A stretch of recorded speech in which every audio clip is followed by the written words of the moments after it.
GF of 3 years says she just wants to be friends, took it back when I refused. I've been with my GF for about 3 years now and I thought until recently that things were going well. Out of nowhere she tells me that she is not in the right place for a relationship but wants to stay friends. I explained that my heart was broken and I was going to go NC for an indefinite period of time to heal, and couldn't make promises about future friendship. She lost it, saying that it means I don't really love her if I won't switch gears right away to being her friend. She tried to talk to me about a funny movie she saw right afterwards and I told her she cannot speak to me like nothing had happened. I don't want to lose you but I can't decide what to do, why can't we just be friends? Of course I'm attracted to you. I love her but hanging around when she's rejected our relationship feels super unhealthy to me. I don't even understand why she would ask for immediate friendship instead of making a clean break.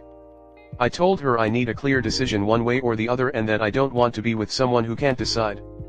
When I asked why she feels she's not in the right place, she launched into a speech about how she's thinking about dropping out of grad school because she keeps getting distracted by social media, and has been binge eating almost every night.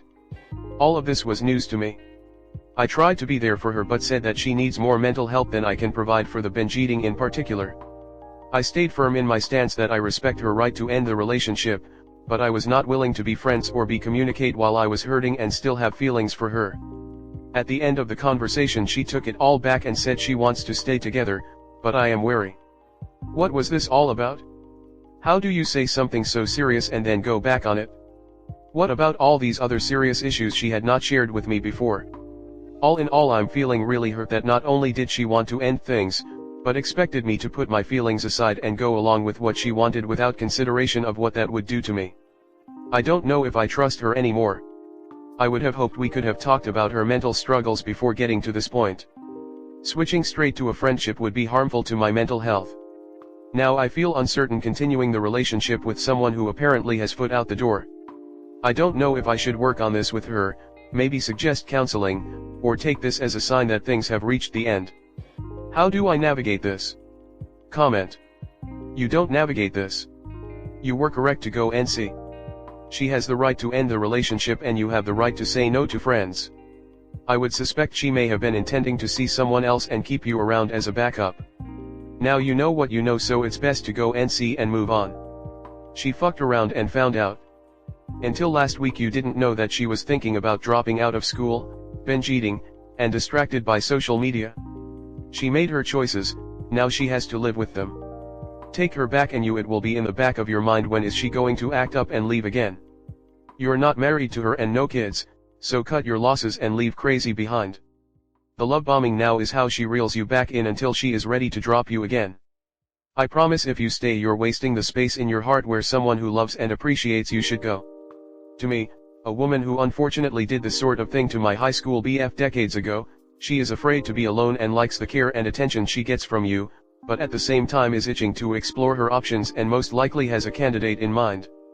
By keeping you as a friend she's just trying to keep you in her back pocket in case the grass isn't greener. Even if she decided she liked you better than the new guy and came back, she'd just end up doing this all over again when someone plausible expresses interest in the future. It's basically an awful lot of pain and drama with no payoff at the end.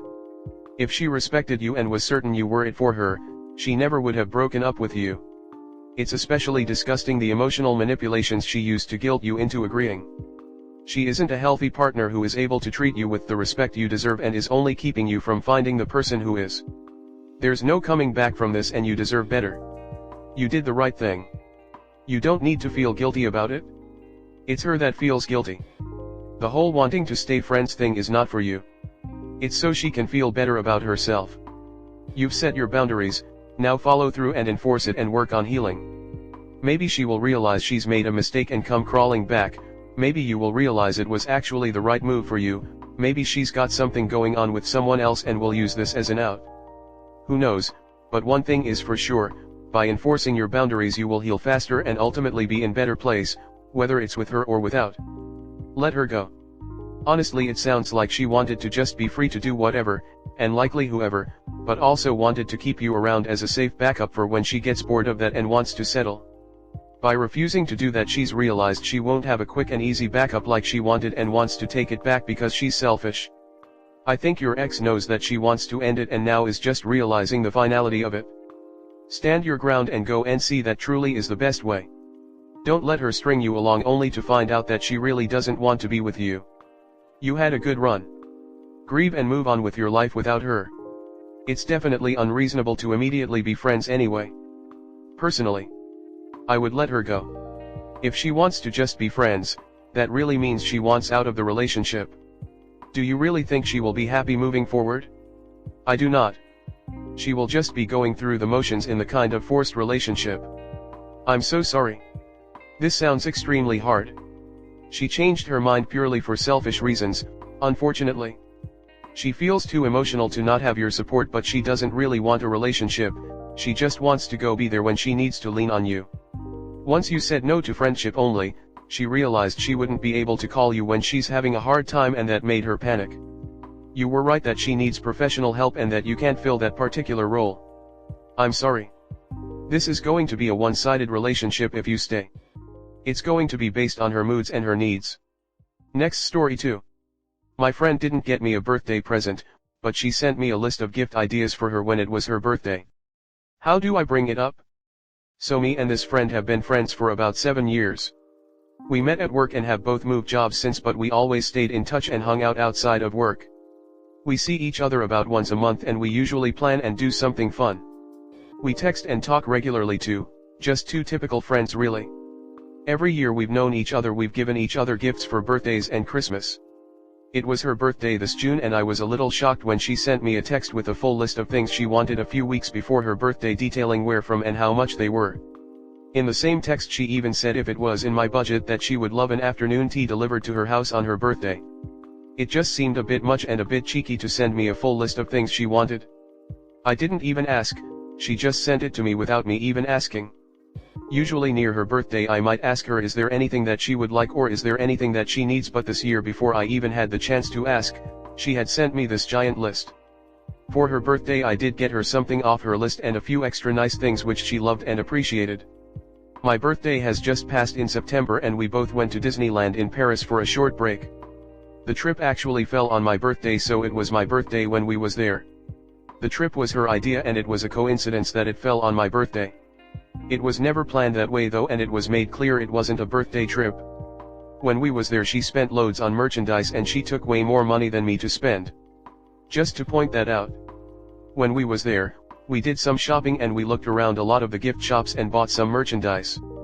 The day before my birthday whilst we was there, she told me that because money was short for her that she was going to get me a present whilst we was in Disneyland. This didn't bother me, and I actually thought it would be quite nice for her to buy me something as a present whilst we was there. The problem was that the following day when it was my birthday, we went around Disneyland and looked in a lot of the shops and she didn't mention anything about a birthday present. I also didn't feel comfortable mentioning it or bringing it up. Time went on and at the end of the day when we was back in the hotel, I realized she hadn't got me a birthday present and she hadn't mentioned anything about it. The following day we flew back home, and again, she mentioned absolutely nothing about my birthday or a present. My partner picked us both up from the airport and he dropped her back off at her home. It's been about 2 weeks since then and again, she has mentioned absolutely nothing about my birthday or present. I tried to bring it up subtly yesterday by texting her and telling her that although we were in Disneyland on my birthday, we hadn't actually done anything specific for my birthday, so maybe we should do something fun on a weekend, hoping that this would trigger and remind her. She kind of brushed off this request by saying that she was busy for the next few weekends, and like I said earlier, I didn't feel comfortable mentioning the gift situation abruptly. I feel quite hurt by this, considering that every year we have both made the effort to get each other something, even if it was small, and even if money was tight. It's also the fact that she specifically said she would get me something whilst we was in Disneyland and she didn't and never mentioned anything about it since, which makes me feel like she was probably hoping that I would forget. It also bothers me that she had the audacity to send me a giant list of things that she wanted for her birthday in June, complete with prices and shops. I don't really know what to do about this, or how to mention it to her without being so forward. How should I approach this, or should I just leave it? Is it even worth me mentioning anything since it's been about 2 weeks since my birthday? Comment. OMG, I'm getting so annoyed reading the comments. Did no one read the actual post, or did Op edit it? Seems like people just read the title. Anyway Op, I feel for you because I used to be the same type of friend. I'm in my 30s now and I realize being so subtle and non-confrontational to the point of passiveness doesn't serve anyone, it leaves you frustrated, and some people really do just need directness to get the hint. You may find the sending of a list a bit cheeky, as do I, but your friend clearly doesn't. She doesn't have a problem asking for what she wants, so if you want a gift, you need to go ahead and ask. Maybe prepare a short list with some cost-effective items, then in response to her brush off about planning something say, okay, let me know when you're free. In the meantime, I've been thinking about gifts. I know money is tight after the trip, so I've been conscious to choose cost-effective items. It may seem too blunt, but remember, she had the gall to ask for a gift plus afternoon tea. She should be treating you the way she expects to be treated, and if she doesn't respect you and isn't a true friend. This is great advice. Yes, it's uncomfortable if you're not the kind of person who does that, but clearly this friend thinks it's okay to do that. Hey. Since we weren't able to find a birthday gift at Disney, I put together a list of some stuff that I came across that I would love as my gift. I can't believe I had to scroll down this far to find this. I guess everyone else just wants Op to sit on this until next June? I wrote something similar as a comment above, but I think the best way to handle the problem now is that you have to be forward. Hey, I'd really like if we planned something specifically for my birthday. It really hurt my feelings when you didn't get me anything at Disney as you'd said you would. I love you, but this is eating at me and I don't want it to hurt our friendship. Also, Op, if this friend comes back and tries to gaslight you with some kind of "I never said that," I'd really sit down and re-evaluate the whole friendship. Make sure you're not just a friend of convenience. This is the right answer. Maybe I'm just too old for Reddit, but all these upvotes for the other passive-aggressive BS being suggested just make me sad. Just talk to your friend and say it really hurt you that she never ended up getting you a gift. Imo, since she was so clear and forward about what she wanted, maybe she expected the same from you and was waiting for you to say, "This is what I would love for my birthday gift." If the friendship is worth years and traveling together, it's worth an uncomfortable, straightforward convo. Good luck, Op. Thank you. This is a situation that requires an uncomfortable adult conversation. Just talk to your friend and tell her she hurt your feelings by saying she was going to get you a gift and then forgetting about it. Tell her that you want to celebrate your birthday, and not just a trip that happened to fall on your birthday. But being passive-aggressive means the friendship is over, and why drag it out for another 9 months just to be petty? On the day of your birthday, did she buy memorabilia for herself? If she did, then I would stop giving gifts to her in the future. If she didn't, she probably spent all her available money and was embarrassed to tell you that. Instead, she pretended to have forgotten your birthday. Either scenario, your friend is not looking like a good friend. However, every friend deserves a pass now and then. Forgive her, but re-evaluate the friendship if this happens again.